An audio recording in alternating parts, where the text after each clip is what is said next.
En Mayenne, globalement, il y a plus de gens qui nous aiment que de gens qui nous détestent.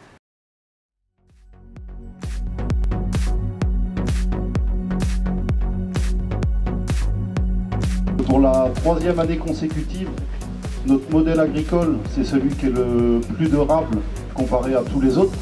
Au jour d'aujourd'hui, en France, c'est 3,5 millions d'actifs qui bossent grâce à l'agriculture.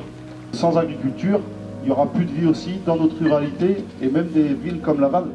Je pense qu'on est quand même avec beaucoup de travail sur nos exploitations, on sait se rendre disponible pour les associations. Et ça, quelque part, c'est aussi de la reconnaissance, tout simplement. Aujourd'hui, voilà, je pense qu'on doit continuer à être fiers de notre métier, fiers de ce qu'on fait, fiers de ce qu'on entreprend.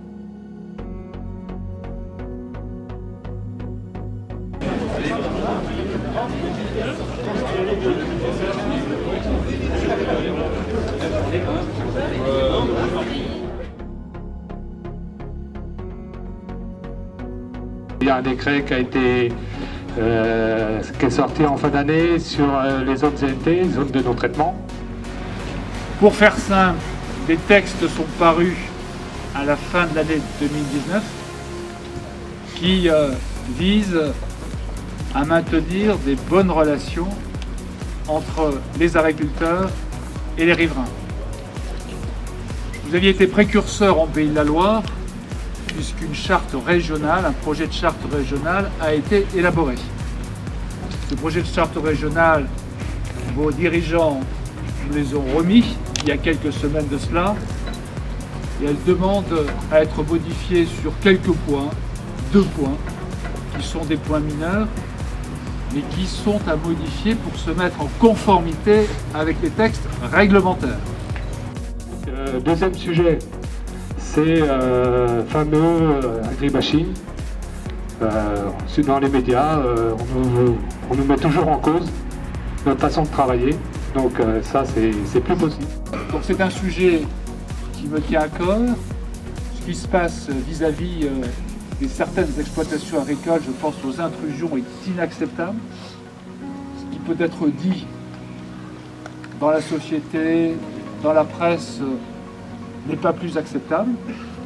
Et c'est pourquoi j'ai mis en place ici un observatoire de l'agribashing, avec l'idée de signaler tout événement qui serait contraire à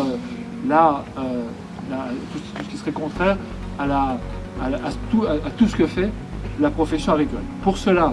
Le troisième sujet, c'est vraiment lourd, c'est les repas dans les cantines. Donc ça c'est pareil, normalement c'est proposé, c'est pas imposé. En ce qui concerne la loi Egalim et la mise en œuvre des repas végétariens ou des repas de qualité et durable, pour reprendre les termes de la loi, il y a 2 points.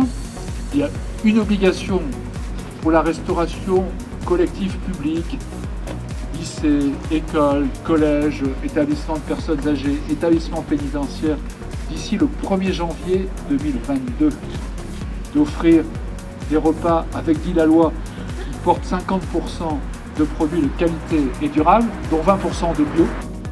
De plus en plus de profs militantistes se permettent de faire entrer des associations comme L214 pour intervenir. Nous avons particulièrement évoqué des sujets qui existent dans l'éducation nationale.